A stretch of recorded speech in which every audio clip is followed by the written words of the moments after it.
Okay, let's take a look at converting from decimal numbers. So this is going to be from decimal numbers, not to decimal numbers. So meaning that we are going to start with a decimal number, and then we're going to find out what its binary value is. So we're going to start with 50 and take a look at how we're going to get a binary number from this.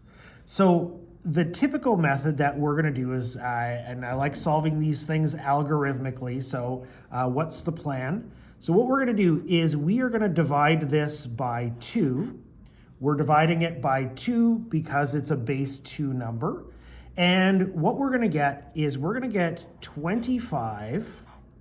And what's really important here is we need to retain what the remainder is. So that's 25 with a remainder of 0. I'm going to divide this by 2 again.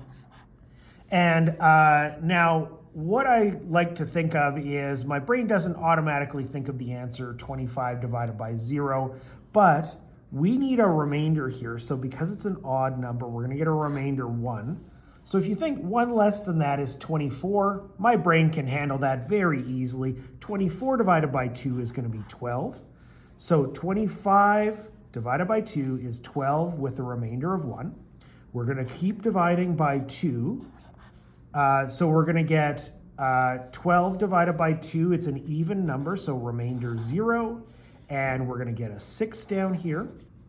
6 divided by 2 is going to be 3 with a remainder of 0 because it's an even number. We've got an odd number here. Sometimes people get a little bit mixed up when they get to like the smaller numbers. So 3 divided by 2, we get a remainder 1 because it's odd. But then remember 1 less than 3 is 2. So if you had 2 divided by 2, you'd get 1.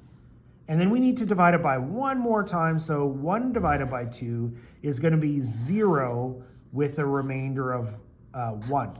You will find that in every single situation, you end up with the last division being 1 divided by 2, which gives you 0 with a remainder 1.